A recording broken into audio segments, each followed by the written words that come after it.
antara penciptaan Allah Subhanahu wa ta'ala yang maha ajaib ialah Allah menciptakan masa. Zat yang maha agung tidak terikat dengan masa. Masa adalah makhluk Allah. Sebab itu kita tak perlu tanya sebelum Allah. Tidak ada istilah itu. Kerana sebelum dan selepas ialah istilah untuk makhluk yang berada dalam sistem time, sistem masa. Maka sebab itu Nabi sebut huwal awwalu wal akhiru wal zahiru wal batinu. Dia yang awal dan dia yang akhir. Tak ada lagi sebelum Allah, tak ada, dan selepas Allah tak ada. Sebab Allah Tuhan yang mencipta masa. Yang ada sebelum dan selepas ini ialah makhluk kita. Maka masa berada dalam kekuasaan Allah Subhanahu wa ta'ala. Hari ini manusia berfikir tentang masalah macam-macam.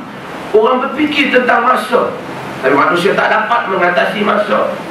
Dia tak boleh, kalau dia umur dah 70 tahun, dia kata kalau ada siapa-siapa boleh jual, bagi 20 tahun kat aku, tolak jadi 50 tahun balik. Tak boleh dia.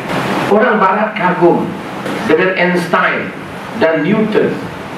Apabila Einstein dan Newton cuba memperkatakan tentang relativity of time, tentang teori relatif masa, bahawasanya masa seorang tak sama dengan masa orang lain. 24 jam kawan kita dengan 24 jam kita, kata Einstein, tak sama. Mungkin jamnya 24, tetapi panjangnya tak sama.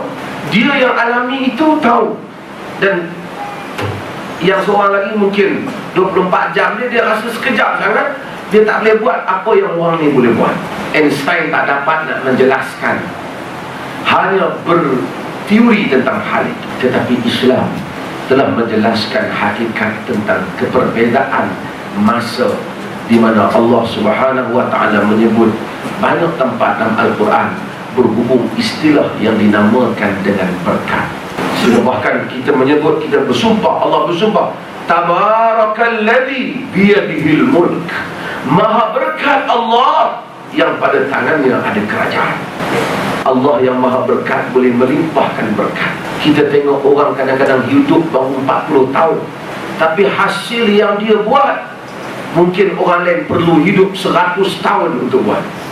Al-Imam Nawawi, dia meninggalkan hasil kerja pada usia 40 tahun dia meninggal. Tapi hasil yang ditinggalkan oleh Al-Imam Nawawi rahimahullahu ta'ala menjangkaui usia manusia lain barangkali 100 tahun tak mampu buat macam Nawawi buat. Bahkan sebutan nama mereka lebih panjang daripada umur mereka. Ibnu Taimiyah rahimahullahu ta'ala tinggalkan khazanah yang sangat besar. Orang, sudah ratusan orang dapat PhD, master, kerana mengkaji mereka-mereka ini. Mereka hidup 40-50 tahun. Manusia yang nak kaji mereka kena ratusan tahun. Allah Subhanahu wa ta'ala memberkati hidup mereka. Sebab tu ramai orang selalu gelisah, saya tak ada masa, tak boleh buat apa. 20 tahun kita dah jumpa dah 45 tahun. Kita tanya apa yang awak buat, saya tak buat apa-apa.